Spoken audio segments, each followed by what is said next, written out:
Hey, what's up, world, and welcome to episode 109 of the Take One podcast. I am your host, August C. Jones, and we got kind of a few things to talk about. Really, in this episode, there is no real kind of movie news, though I am touching on the big Liam Neeson story. If you guys haven't heard about the interview that he did, that a lot of people just went out of context with, I'm going to touch on that, and then I'm going to get into the Wrestling Corner, which I haven't did a podcast, the Triple W podcast in a minute, nor a Wrestling Corner segment in this podcast, which I'm going to bring back at least the segment part, and I'm going to touch on a few things that's happening in WWE that I have my ideas on, as well as, do some movie reviews. So without further ado, let's go ahead and jump right into it. So I guess you could call this segment other entertainment.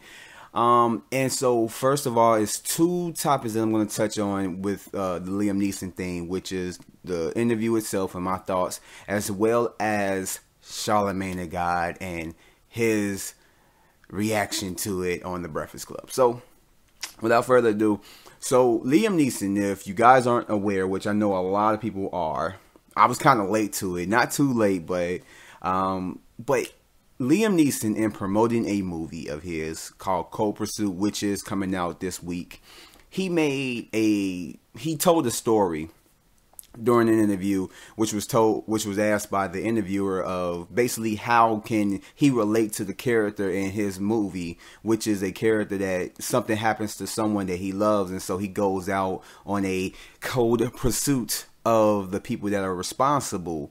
And he's doing it in a illegal type of way, or, whatever, taken style. And so he tells the story of a friend of his, a dear friend of his, that got raped when he was away. And when he came back, he learned the details that she didn't know who it was and that it was a black guy. So he's telling the story in the sense of he was in a blind rage to where he went out, not actively trying to beat up or kill every black guy he came across with, but hoping that, in being around a rough type of environment, that a black guy were to come to him, and if that confrontation were to happen, that he would end up killing that black person. And in the interview, he called the person a black bastard and everything else. And toward the end of the interview, he realized, he said that he had realized that after a week or so, that he was thinking, what is he doing?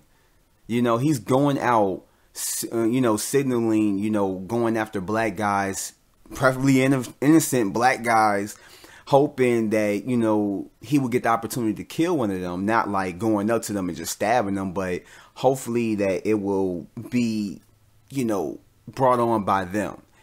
And he started to realize that, this is not cool. This is not right. And so he pulled away from it and just went on about his life. And he kind of learned the lesson from that experience. He didn't tell how everything else happened, if they actually found the guy or anything that way. But he just entailed of how he felt and how he knew it was wrong. And this is many, many years ago. This wasn't something that happened a couple years ago or 10 years ago or something like that. This is something that happened when he was really younger. And he gave the moral of the story is that just don't be consumed by your anger.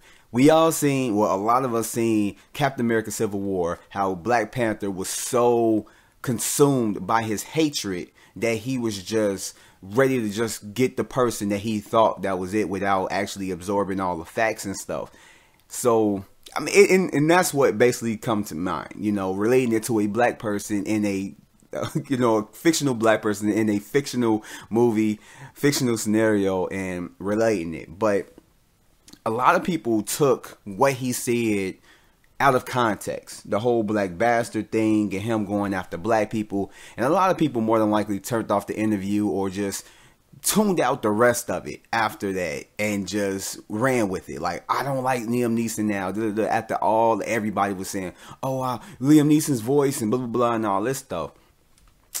Okay, so my whole thing is that me being a black guy, of course, when I heard that, because my first introduction to it was on the John Campea show. and him reading the transcripts of it and everything else. And I'm just like, you know, when he said the whole black bastard thing, I'm like, oh shit. I guess this is a movie I'm not seeing this weekend.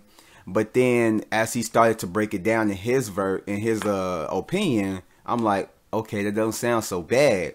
But then I listened to the interview myself, and I'm like, okay, I got, you know, what he was going for. It wasn't anything racist, but he wasn't, you know, truly going for it, you know, trying to be racist. And a lot of people just took it and ran with it. Just thought like, oh, Liam Neeson racist, Liam Neeson this and that. A lot of people, like I said, probably turned it off after the whole black bastard comment and all that stuff and didn't listen to it or tuned the rest of the interview out and what he was saying. And what he was saying was that don't be consumed by your rage. You know, he was, and it led him down a dark path, and that he was a victim. I guess I ain't gonna say victim, but he was a product of his environment, because I don't know if he grew up or he just hung around, or that was just his environment, like just the slums of Ireland, because that's where he grew up at.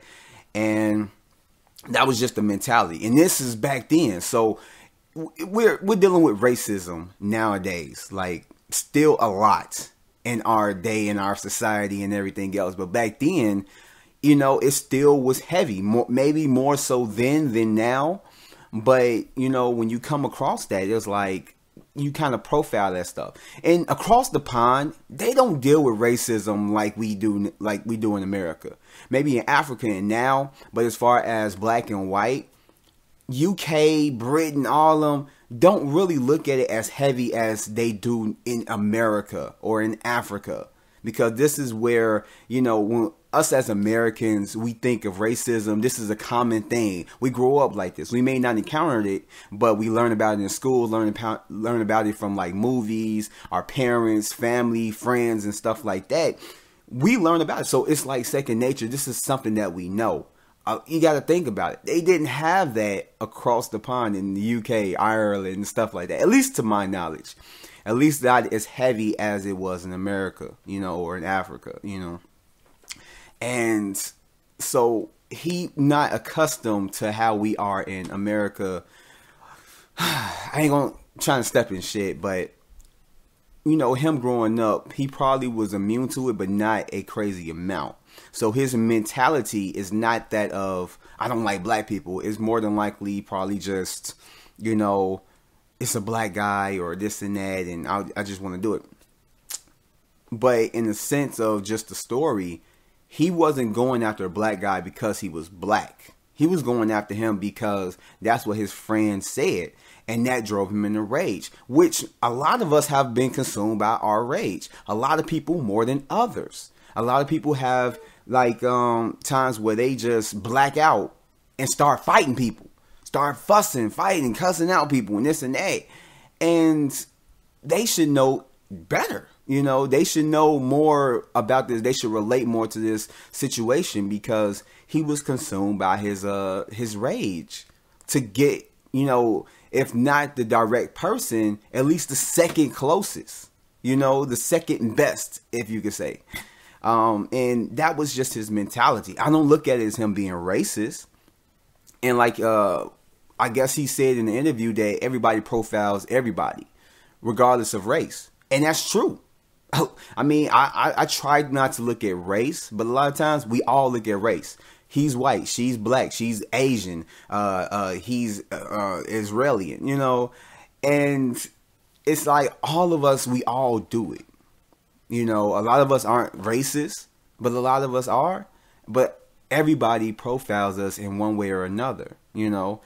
And he wasn't saying it in a racist type of way. He was just basically just telling the story of what he learned from, how he got better from that. And this happened when he was younger. If this would happen a couple years ago, then I could say, okay, people be in an uproar. But this happened, what, maybe like 40 something years ago? You know, it happened a long ass time ago and he learned from it. You haven't heard anything more racist from him. Now, I could be totally wrong. He could be totally racist. But the last time I saw him was in a movie with Viola Davis where he played the husband and he had a sex scene with her. I don't know if a racist person would even do a scene like that. But hey, that's just me. But in any case, I didn't see anything wrong with it. I paused when John Campea was talking about the black bastard thing. You know, he mentioned that. And as he progressed, I'm like, okay, I get it. And actually listening to the interview, I'm like, I get what he was trying to say. So I support him. I support in what he was saying. You know, I totally get what he was saying. He could have, you know, tried to cover his, I ain't gonna say cover his tracks, but he probably could have, you know, ended it off better with saying that, like, he's not racist, but, you know, it was just, this is a race, a person that she said, you know, raped her, and that's who he went after. Now, who knows that if maybe the person was Asian, he probably would have went trying to find a Asian person. Maybe the person was Caucasian, he probably would have saw every white person as a target. You know, we don't know. I don't know. I'm only guessing. But since it was a black person, everybody just went up in arms like, oh, he's racist and this and that. And it's like, listen to the whole interview. Get the moral of the story. Because I doubt if a person that has a movie coming out that he wants people to see, he wants to make money, I doubt if he's going to come out being a racist a few days before the movie even comes out. That ensures that nobody was going to go see it and nobody is going to spend the money on it. That way, it's not going to make that much money. I doubt that. That would be totally stupid. And Liam Neeson looks like he's a smart and intelligent man. I doubt if he's going to come out and say that he's a racist so that people are just going to opt out of seeing his movie. I doubt that. Very seriously. And that what shows me that I don't think he's a racist. I really don't. I support him in what he said and everything else, but I don't really think that he is a racist. I really don't. That's just my opinion. And that's what I'm going to say on it. But also adding to that, so Charlemagne the God is a big radio personality. If you don't know who he is, he does a lot of things. He's a dude that's very inspiring. Whether you hate him or love him, you have to respect what he does. You know, he has a hard grind. He's on several shows. He has a podcast, a radio station, and he's like a producer. You know, he's a writer. He does a lot. He's a black man that's killing it in the game. And he's very controversial. He's a person that speaks his mind and he just goes against the grain and just says whatever, you know, is, you know, on his mind. And, you know, you can admire him for that. I admire him for that. And I would like listen to The Brilliant. I haven't listened to it really that much, but The Brilliant Idiots were a podcast that I would listen to for a while. But I just don't have the time to listen to it. I pick and choose certain podcasts and stuff I listen to now. But, you know, I put him at a really high regard until recently. So one of them I'm not going to touch on because it's irrelevant, but it was the whole Soulja Boy thing and just how he handled it, which I probably might talk about on another episode or something like that. But he recently on the Breakfast Club put Liam Neeson and Donkey of the Day. Now, if you guys don't know, if you haven't listened to Breakfast Club or don't know what the hell Donkey of the Day is, it's just someone that said or did something stupid that he felt was just like, I guess, irreversible or just the stupidest, ignorant, whatever thing out of just all the stupidity that happened during that week or whatever, or that day or recently. And he gives them just Donkey of the Day. He gives his reasons and stuff like that. A lot of times I wouldn't question it because it's like, okay, I get it, you know, Donkey of the Day. This one I kind of like put like he's 2 for 2 with the whole Soulja Boy thing and now this. So he gave Liam Neeson Donkey of the Day because of like the story he told about the interview I was just talking about. And I'm thinking like, okay, you know, I don't agree with him because I heard the whole interview. But, you know, I respect, you know, that's how he feel. Whatever. Didn't have a problem with it. Until Angela Yee, I think is his co-host or whatever, came out and said, didn't he apologize at the end and said that that's not who he is and that it was wrong for him to think that way and blah, blah, blah. And basically just, you know, summing up how he ended off the end of the story. Charlemagne, an intelligent man, comes out and says, I didn't listen to the whole interview. This is what threw me over. Because for a person that I've heard on several episodes of The Brilliant Idiots with Andrew Schultz say a word or a phrase, do your due diligence in certain things, which is get all the information. Make sure you have all the information before you talk about something, blah, blah, blah. Do your due diligence. Says that he did not listen to the whole interview, but yet took it upon himself to put him as donkey of the day. That's not doing your due diligence. That's not doing your research. That's not going in and making an accurate observation of what a person said, a story that he told. Now, like I said, I doubt that someone gonna come out as a racist or something that can damage a whole movie that thousands of people have worked on and is coming out this week. I doubt if he's gonna come out as a racist to damage that image of him being the main person that's in that movie, the main character, and have people not see it. I doubt if he's gonna come out as a racist. And for you to go on the Breakfast Club and give him Donkey of the Day without listening to the whole interview is very irresponsible. You didn't do your due diligence. You really didn't. And then what's crazy was when she mentioned it and he actually listened to it on the air, he looked like he was like, damn, I fucked up. Because you did. You didn't do your due diligence. You irresponsibly went on the air, judged somebody off 20 seconds of a story that has a longer length to it, and you basically judged him off of that, saying that, he did something stupid, blah, blah, blah, and all this stuff. And then damn, I didn't listen to the whole interview. Why didn't that dawn on you in the first place? Why didn't that dawn on you? I don't care how much it pissed you off for him saying black bastard, because that's more than likely where people turned it off or stopped listening to it. Why wouldn't you, as a person, a radio personality that has a lot of followers, a lot of people that look up to you, a lot of people that depend on you for your information, for your opinion, and you listen to half the information and go off of that and go on the air? That was stupid. Not only stupid, but irresponsible of a person of your caliber. I'm a YouTuber. I don't get that many views. I don't have that many subs.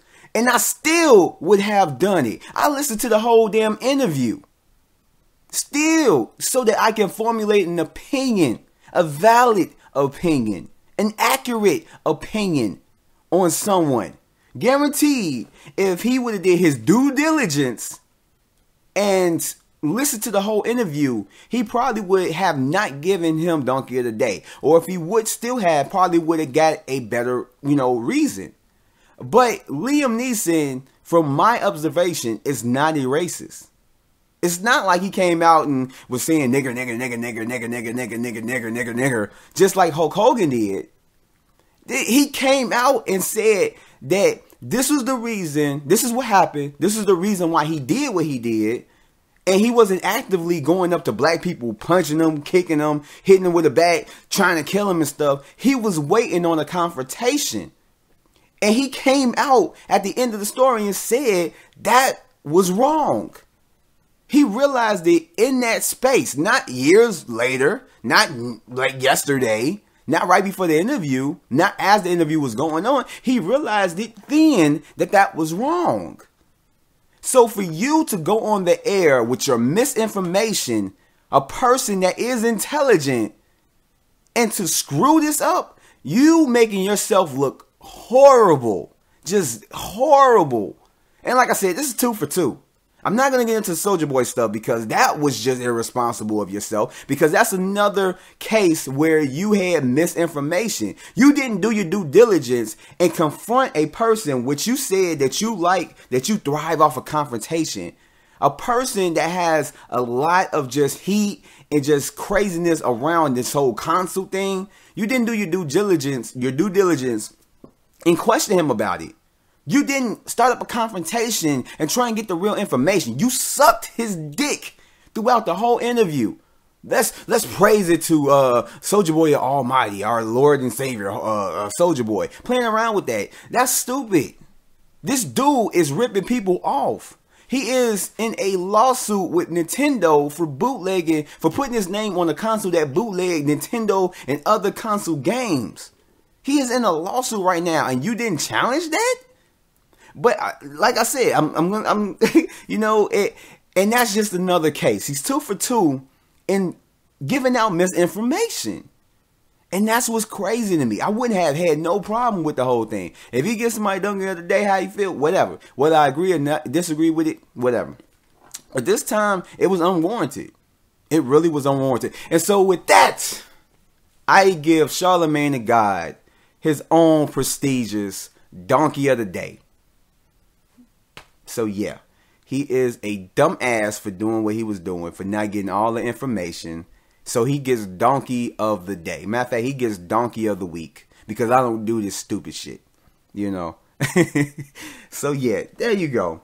So with that, let's go ahead and jump right into the next segment, which is the Wrestling Corner. Now, it's two major things that are happening in WWE right now.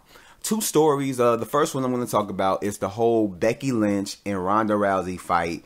And basically, it probably may end up being the main event at WrestleMania. The first women's match in WWE history to end off a WrestleMania. Possibly. It hasn't been totally confirmed, but it has the makings to be that. And I think they're trying to hype it up to be. With that, I have no problem with that. I really don't. I feel like if they can put on a good match, which Becky Lynch is an awesome wrestler. And then Ronda Rousey is showing that she is learning, that she is killing it, or, you know, trying to kill it. She's having good matches with people. And it's, with the whole segments and, you know, doing promos, it's kind of going to come and go. A lot of times, you can tell she still needs work. You can tell that, like, certain times she gets it, but then other times, you know, certain times she nails it, sometimes she doesn't. I haven't watched the whole Raw this past Monday, but her 2 promos from when she was in front of Becky and what she was saying, and then the week prior, what she was saying to Becky's face in the ring. It was like, yo, she killing it. She is killing it. She really is. But it seemed like, you know, Ronda got it down packed. As it goes, there was a rumor, it probably still in the air, that WWE is not trying to just make it 1-on-1, but they're going to possibly add Charlotte Flair into the mix, making a triple threat for the Women's Championship, Raw Women's Championship. And to me, I feel like that would be the worst thing that they can do, because if people gonna side with Becky, they're gonna side with Becky, regardless. You know, whether you have Charlotte, Ronda up in there, you know, whatever. I think what they're trying to do with that is that they're trying to take a lot of the heat off of Ronda. They're trying to put a lot of the heat on Charlotte, because Charlotte can basically, you know, she can take it, you know, and get, you know, and basically come up from it. You know, it's basically she could take the hit. Ronda Rousey, it seemed like they're trying to, you know, they're protecting her. And I get that. Like, if I was WWE, I'd probably be doing the same thing. So by protecting her, they're trying to put that wall, which is Charlotte, in front of, you know, the boos. That way maybe some of the boos can get to her, but it's going to be mainly focused on Charlotte, and maybe have Charlotte the one that get pinned. That way Ronda Rousey won't get pinned. It won't, I guess you could say, quote unquote, damage her image in WWE right now. But I feel like they're gonna side with Becky regardless. You know, even if you add Charlotte to there, they're gonna boo Charlotte, they're gonna boo Ronda, but they're gonna cheer Becky. Becky is the favorite. She's the top superstar, male or female, on, like, in WWE right now on the main roster. You know, and for them to add Charlotte Flair, it wouldn't add Flair. Put it like that. It would not add Flair to the match. I mean, it probably would be a great match. Don't get me wrong. But I feel like this is a match that we have been waiting for. We didn't get it before, I think it was for TLC, because of the whole, you know, Nia Jax accidentally hitting Becky in the nose and busting her open to where it's like she couldn't be in the match. So it was Ronda Rousey and Charlotte Flair, which ended up having a great match. This is one of those circumstances where it was like, you know, it was a freak accident that happened that took somebody out the match that people wanted to see. But at the same time, it was a great replacement. So, I mean, it was it wasn't anything that was just too bad, but a lot of people missed out on seeing Becky versus Ronda Rousey. Now we get a chance to see Becky versus Ronda Rousey 1-on-1. To add Charlotte Flair in that match would be kind of like, no. But as of right now, if something happened on SmackDown, don't get me wrong, I haven't really been watching the product like that. It's just been, no. It has not been what you call it. I hate the phrase. It hasn't been must-see TV. I learned about certain stuff on the podcast, but whatever. But yeah, I mean, that would be like the worst way to go. That really would be just the worst way to go. I feel like a lot of people, including myself, would love to see Ronda Rousey versus, Becky Lynch for the WWE Championship. Well, the Raw Women's WWE Championship. And just leave it at that. And hopefully it may end up closing out. Because I feel like that will be a great match. Though I do think that Seth Rollins versus Brock Lesnar will be a good match. Well, that's 50-50 because it may or may not be, but I mean, that also goes for Becky Lynch versus Ronda Rousey. That may or may not be a good match. I don't know. We won't know until we actually see it. But if it goes on last to end off WrestleMania, I feel like that will be a good accomplishment. I feel like that will be that will make them happy, and I don't know. I think that would be good, especially if it is a really, really good match. Then everybody gets something out of it, and it set a new principle for, WrestleMania, the women, and blah, blah, blah, and all that stuff. So I feel like a one-on-one thing is the way to go. People going to feel how they feel going into it. People going to feel how they feel going out of it. There's nothing that you can change. And I'll say just keep it one-on-one. So with that, let's jump into the next thing for the Wrestling Corner. So Dean Ambrose looks to be leaving WWE, and that's it. Like Michael Cole, WWE. But what my whole opinion on it is when I first heard about it, I had the same reaction as a lot of podcasters that I listen to. There's a lot of people that listened to it. Was that it was weird that WWE came out months prior and basically just gave out the information. This person will not sign, re-sign or renegotiate a new deal. So after this month, they'll be leaving, blah, blah, blah. I mean, to my knowledge, they've never done that before. But listening to a podcast or Sell a Monster obviously just happened one other time before. But normally WWE usually says that after a person has been released, as, them breaking the news, or if it came out on TMZ or the Bleacher Report or whatever is going to come out. They end up saying it after the person was released, not a long month, 2 months before it happens. So that got me kind of thinking, like, is this a work? Are they going to start working this into a storyline, kind of like CM Punk? Because that's the only way I can see it, is them putting it out there like the whole thing when he was like about to leave and, he was going to take the WWE Championship with him and all that stuff. That's the only way I could see it. I mean, because, I don't know, it just seemed kind of weird to me. Now, it could be totally legit where he is not going to resign. He's not going to do the CM Punk thing where he disappeared for like a week and then comes back and then, bam, I'm not leaving. It could be something like that, or it probably couldn't be, and I don't know, like, what to think of it, because this is something new. Unless they do it with someone else, or, every superstar afterwards, then it's going to be like, what was so special about this? Why would they make this totally, like, public and, it is kind of high profile, it's like, what are they getting out of it? Like, I don't know. Like, I don't know. It just doesn't make sense. But, I mean, more than likely, it's not going to expire, which I don't think we know the date or anything, but I don't think it's going to expire April 1st. I think it's going to expire sometime in April. So more than likely he's going to be at WrestleMania, maybe not in a, heavy promoted, match, but it probably is going to be after WrestleMania. I don't know. Maybe it is April 1st that his contract expires, or maybe it is before WrestleMania.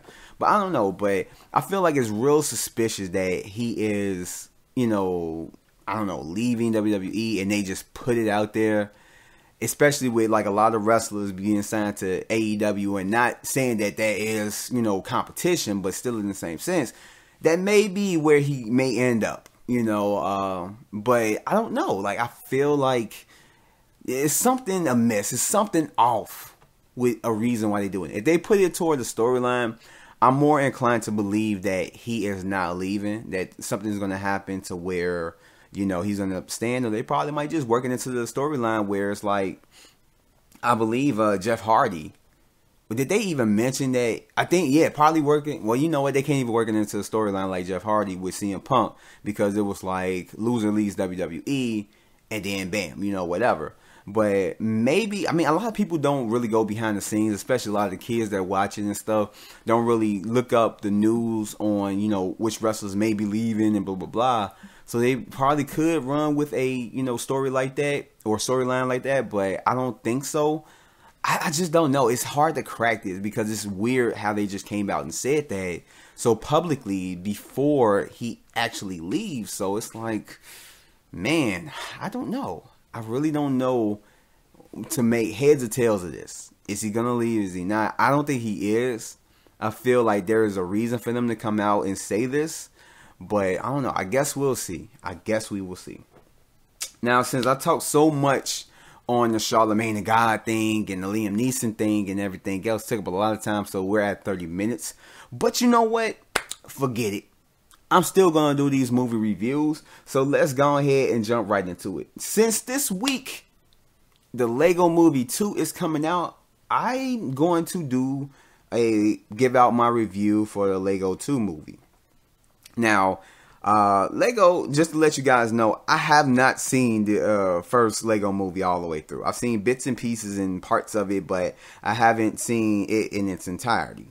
So, and I want us to see it before, you know, this weekend. That way I could probably do a double, you know, review where I'm reviewing both part 1 and part 2. But hey, what the heck. So I saw an early screening. They had early advanced screenings of the Lego movie. Not this past weekend, but the weekend before.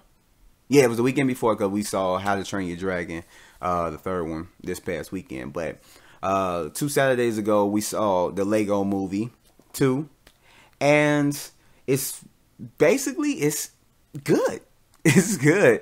It's starring Chris Pratt, Elizabeth Banks, and Tiffany Haddish, which I didn't know that. But, and it's just about their world is being taken over by this alien species or whatever.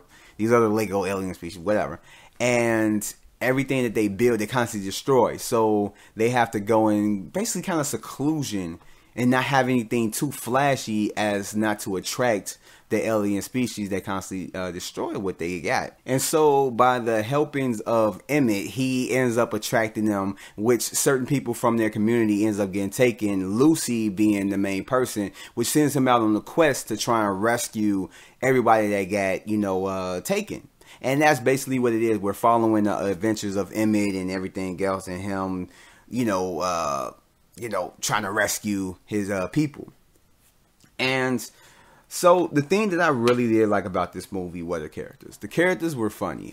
They bring a lot of the people back and how they bounce off each other. And there's a new character, Rex Dangervest, that helps Emmett out. And his character is kind of like, I guess you could say, a parody of all of Chris Pratt's roles and stuff, just kind of rolled into one. No pun, well, actually pun intended, whatever. And he was actually pretty good. And just everybody, like from just the alien species to just the other characters that we actually know of. I don't know if Unikitty was up in the first one, because she is a relatively new character, even just created, because my son watches the show and blah, blah, blah. And she was actually pretty good up in there. And I enjoyed her character and just how they bounced off each other. I really did enjoy it. The voice acting up in there was good. I really did enjoy that. The story was good. And just they had this thing where it kind of like relates to the real life, because it's the story, how it plays out is what actually happened with the brother and sister, and what's happening actually in real life is being portrayed onto the Lego pieces, Emmett and Lucy and everything that's happening, which I really did like, and I thought it was actually pretty cool the way they did that. The animation, of course, is still like in the same, it's still sharp, it's still like realistic and everything else, and I did enjoy it with the mixer of stop motion and kind of like just digital animation. And the songs up in there I actually really did like. I really did like. They got a song up in there, and what's funny is that it's a song that I forgot what they call it, like Get Stuck Up in Your Head, but it actually left my head when I left. The only song that was stuck in my head was Everything Is Awesome, that song, and everything else. I know that song gets stuck in everybody else's head. And speaking of songs, stay for the credits. I don't know if there's an end credit scene because my son made me leave because he's not about that life. He's not about that Marvel life.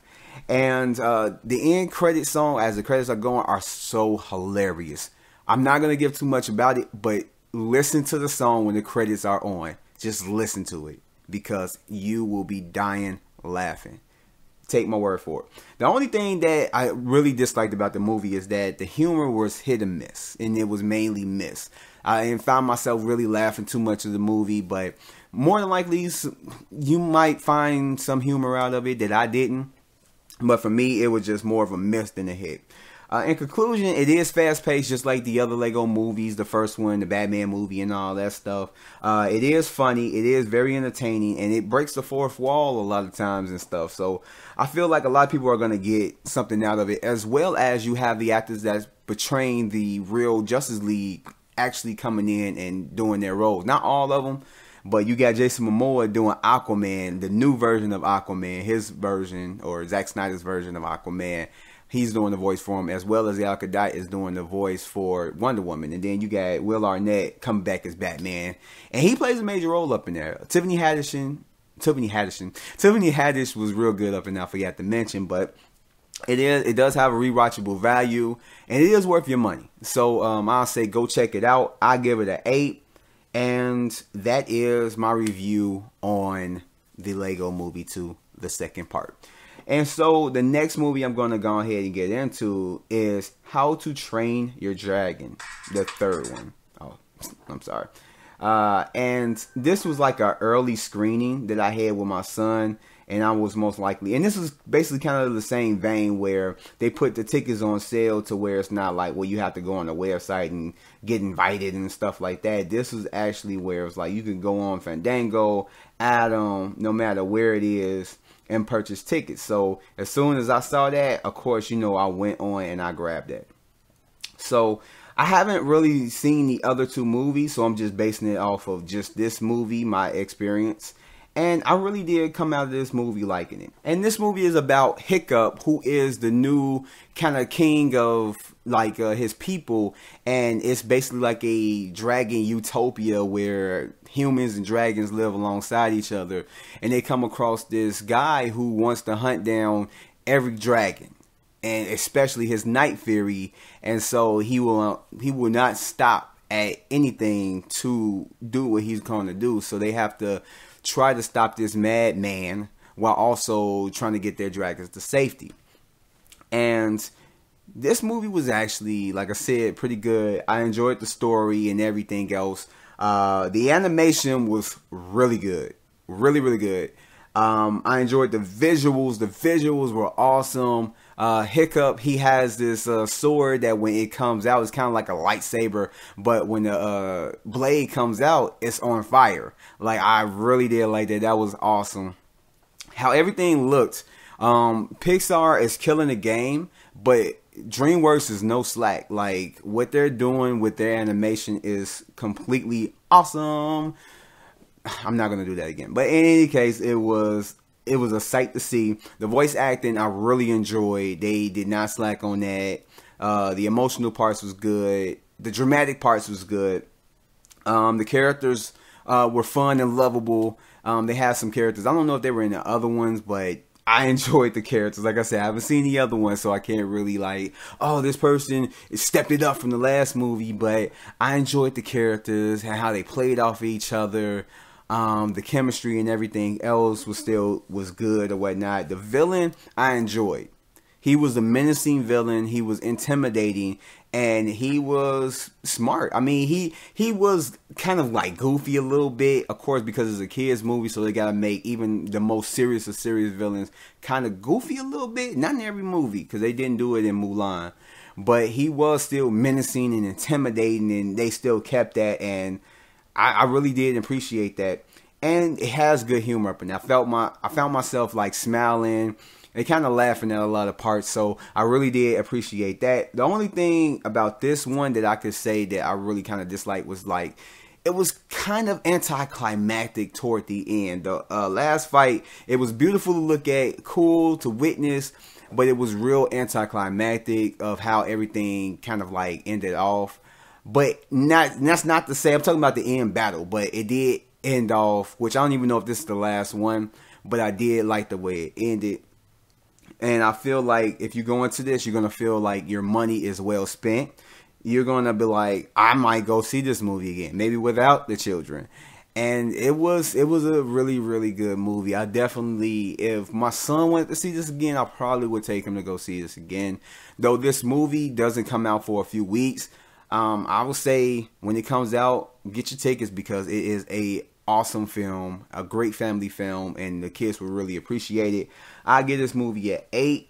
Definitely go check it out, and that's on my recommendation.